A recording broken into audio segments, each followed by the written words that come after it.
หวัดดีน้องเหมียวเหมียวน้องน่ารักมากสองตัวสีขาวขาวเทากับสีเทาดำบรรยากาศเที่ยงไซเนนเฮาเขตพิเศษสามเหลี่ยมคำบรรยากาศตอนเที่ยงโซนนี้อากาศหนาวแล้วเนาะใกล้จะเข้าเทศกาลดอกนิ้วบานเขตพิเศษสามเหลี่ยมคำจัดขึ้นอยู่ที่เกาะดอนเสาบรรยากาศสมตนเจ้าเหมียวเหมียวน่ารักมากน้องสองตัวนี่มีเอฟซีหลายๆคนอยากเห็นเนาะอยากเห็นตัวเหมียวเหมียวนี่เหมียวเหมียวน่ารักมากตัวนี้สีเทาเนาะสีเทาขาวตัวนี้ก็น่ารักสีขาวเทาในหนึ่งหัวเหมียวเหมียวเหมียวเหมียวเหมียวเหมียวเบิ่งเหมียวเหมียวเหมียวเหมียวเหมียวเหมียว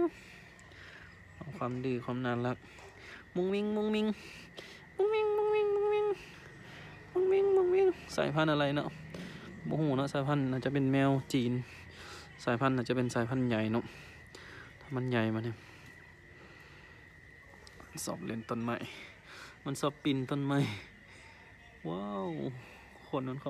ความยุยเลยคนมันนะฮะยุยตุ้งดิ้งตุ้งดิ้งตุ้งดิ้งเมียวเมียวเมียวเมียวเมียวเมียวกำลังดื้อกำลังนั่นเนาะเมียวเมียวเมียวเมียวแล้วเขามาเบิ่งก็ฝากกดไลค์กดแชร์กดติดตามเด้อฝากติดตามน้องแมวเหมียวเด้อเนาะจะอัปเดตให้ทานมาซ้ำเบิ่งนะเป็นแมวคนจีนเนาะคนจีนเขาเลี้ยงไว้2 ตัวอยู่ย่านไซน่าทาวน์นี่นักท่องเที่ยวมาเจอมาเห็นมาอมตลอดนักท่องเที่ยวหลายนักเมืองสวงเขามาลินอยู่วัดทรงชานหลังจากลินวัดทรงชานแล้วเขาก็ไปโรงแรมดอกนิ้วคำแล้วก็ไปตลาดน้ำส่วนหลายเนี่ยแต่นักท่องเที่ยวต่างประเทศเนาะช่วงนี้เขามาเที่ยวหลายอยู่เนาะพอไข่ทงเทศกาลดอกนิ้วบานแล้วก็โรงแรมดอกนิ้วคำนี่ก็เป็นห้านนวดแล้วก็เป็นห้านมีลานฟัง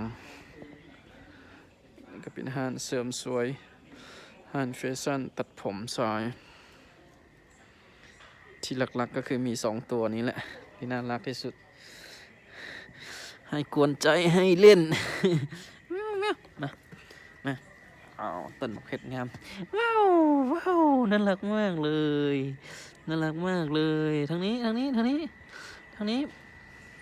สีขาวเอ้ยสีขาวมาสีเทาทางนี้ตึ้ง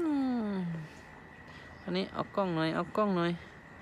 ตัวนี้บ่ค่อยออกกล้องมาได้ตัวนี้เนาะมักออกกล้องเจ้า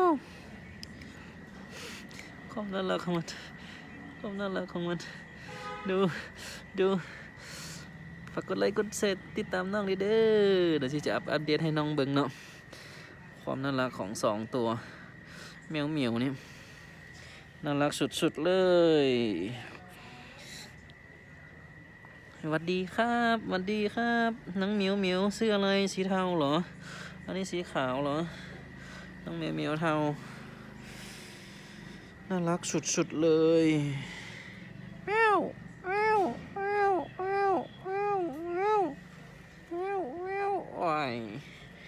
อ้ยจุ๊บเปื้อ